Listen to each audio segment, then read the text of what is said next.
गुंजन का घर ऊंची पहाड़ियों पर था। उसके पिता आलोक वहां एक गाइड थे। वहां पर आए हुए लोगों को वो पहाड़ियों पर घुमाते और उनसे जो भी पैसा मिलता उसी से घर का खर्चा चलता।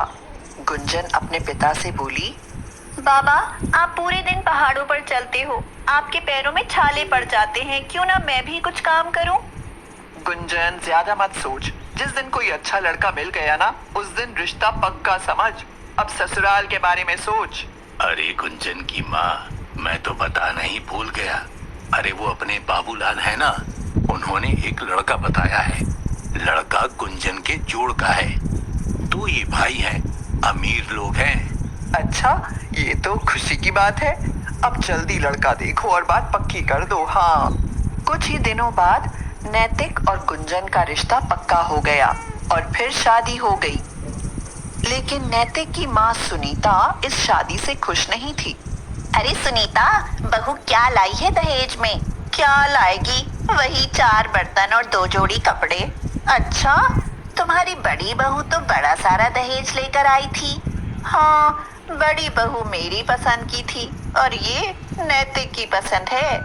मेरे पापा अफसर हैं आंटी जी, उसके बाबा की तरह गाइड थोड़े ही हैं।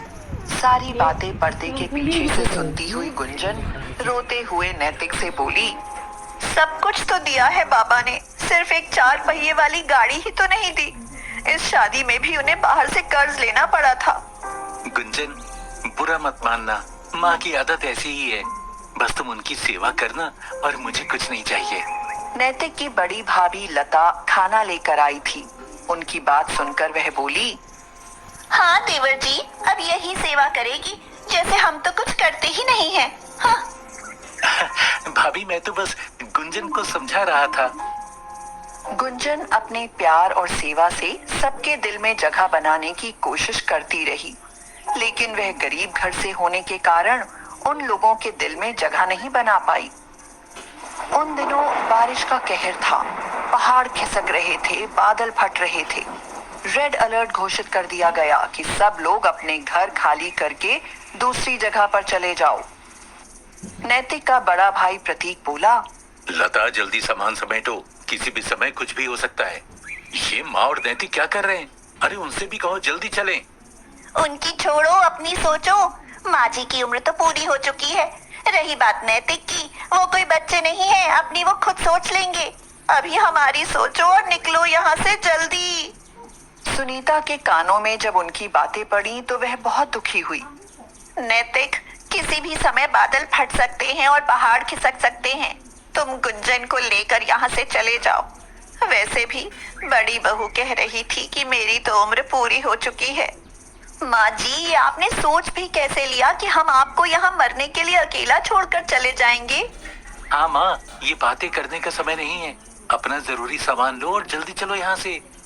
अगले दिन सुबह पता चला कि जहां उनका घर था वह सारा इलाका पहाड़ खिसकने से नष्ट हो गया।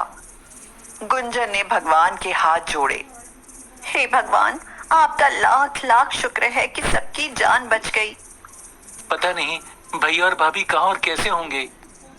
कोई जरूरत नहीं है तुझे उनकी फिक्र करने की। वो लोग तो हमें छोड़कर इस तरह भागे जैसे सबसे पहले प्रलय उन्हीं पर आएगी। बेटा, घर के साथ साथ हमारा सब कुछ चला गया। रात तो जैसे तैसे कट गई, लेकिन अब हम कहाँ रहेंगे और क्या करेंगे? माँ, जब तक कहीं कुछ इंतजाम नहीं होता तब तक मेरे घर चलो। माना कि हमारा घर बहुत छोटा है, बाबा गरीब हैं, लेकिन हम लोगों को देखकर उन्हें बहुत खुशी होगी। बेटी, मुझे शर्मिंदा मत करो। पहले ही बहुत गलती किए बैठी हूँ। जो अमीर थी वो तो मुझे छोड़कर चली गई। अगर तुमने भी मुझे वहाँ अकेला छोड़ दिया होता तो मैं मर ही जाती। माँ, अब कब तक पिछली बातें याद करके दुखी होती रहोगी? बहुत भूख लगी है। नैतिक, चलो पहले कुछ खा लें। माँ, पहाड़ों पर सबसे ज्यादा लोग मैगी ही पसंद करते हैं, तो मैगी ही खाएंगे। गुंजन को भी बहुत पसंद है, क्यों गुंजन? नैतिक और सुनीता मैगी खा रहे थे, लेकिन गुंजन गहरी सोच में बैठी मैगी को देख रही थी। क्या सोच रही हो गुंजन? बस कुछ याद आ गया। शादी से पहले जब मेरा मन कुछ अच्छा खाने का होता था ना, तो मैं मैगी का पराठा बनाकर खाती थी। माँ और बाबा को भी बहुत पसंद था। सोच रही हूँ वैसे भी अब सब बर्बाद हो गया है, तो क्यों ना मैं मैगी के पराठे बनाकर बेचूं? बाहर से आने वाले लोगों को बहुत पसंद आएगा। क्या तुम कर पाओगी? हाँ, मैं कर लूंगी। बाकी आप और माँ जी हो ना मेरे साथ। तो ठीक है, कुछ दिन हम तुम्हारे घर रहकर ये काम शुरू करते हैं, और जैसे ही ये मैगी पराठे का काम चल पड़ेगा तो हम कहीं और ठिकाना देख लेंगे। गुंजन ने अपने घर में मैगी पराठा बनाकर बेचना शुरू कर दिया, जो लोगों को बहुत पसंद आया। ये क्या, मैगी पराठा? भाई मैगी तो खाई है, लेकिन मैगी पराठा पहली बार सुना है। एक बार खाकर तो देखिए, उंगलियां चाटते रह जाओगे। लाओ तो एक दे दो। अरे वाह, ये बहुत लजीज पराठा है। ला भैया, 4 और पैक कर दो। बीवी बच्चे नई चीज खाएंगे तो खुश हो जाएंगे। इसी तरह दिन प्रतिदिन मैगी पराठे के ग्राहक बढ़ते चले गए, यहाँ तक कि अब उनको होम डिलीवरी के लिए भी ऑर्डर आने लगे। नैतिक भी अब होम डिलीवरी करने में व्यस्त रहने लगा। बहू, मैं हमेशा तुम्हें और तुम्हारे माँ बाबा को गलत बोलती थी, लेकिन तुमने हमारी जिंदगी बदल दी। माँ, पुरानी बातों को सोचकर आप क्यों दिल छोटा करती हो? आपके बिना मैं अकेले कुछ भी नहीं कर पाती। बहू, अब ये हमारे और तुम्हारे वश का काम नहीं है। हमें कुछ और लोग चाहिए जो हमारी मदद कर सके। माँ जी, नैतिक ने कुछ लड़कों को बुला लिया है, अब वो हमारी मदद करेंगे। धीरे धीरे पहाड़ों में मैगी पराठे वाली बहू मशहूर हो गई। नैतिक, अब हमको अपना घर खरीद लेना चाहिए। वैसे भी यहाँ जगह कम पड़ जाती है। नैतिक ने एक बहुत बड़ा सा मकान लिया और वहीं एक मैगी पराठा रेस्टोरेंट खोला।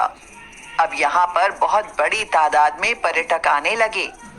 एक दिन उनके रेस्टोरेंट में 2 गंदे और बीमार से पति पत्नी आए और वेटर से बोले, 3 दिन से भूखे हैं, कुछ खाने को मिलेगा क्या? बच्चे भी भूख से तड़प रहे हैं। चलो भागो यहाँ से, न जाने कहाँ कहाँ से आ जाते हैं भिखमंगे। कौन है सोनू? पता नहीं मालकिन, जरा देखो तो। अरे भैया भाभी, आप और वो भी इस हाल में? देखो तो बच्चों की क्या दुर्दशा हो गई है। गुंजन, तुम? पीछे से सुनीता भी आ गई। माँ, आप लोग यहाँ? ये रेस्टोरेंट तुम्हारा है? ये रेस्टोरेंट गुंजन का है, जो उसने बड़ी मेहनत से बनाया है, वरना तुम लोग तो हमें छोड़कर भाग ही गए थे। माँ, हमें माफ कर दो, हमसे बहुत बड़ी गलती हो गई। जिस दिन से घर छूटा है, भूखे मरने की नौबत आ गई है। 3 दिनों से बच्चों ने कुछ नहीं खाया। मैं तो शुक्रगुजार हूँ अपनी बहू गुंजन की, जिसने मुसीबत के समय हमारा साथ दिया। अब आप पुरानी बातों को भूल जाइए और खाना खाइए। अब आप लोगों को इधर उधर भटकने की जरूरत नहीं। अब हम सब मिलकर मैगी पराठे का काम करेंगे और एक साथ रहेंगे अपने घर में। क्यों माँ जी, माफ कर दिया ना आपने इन्हें?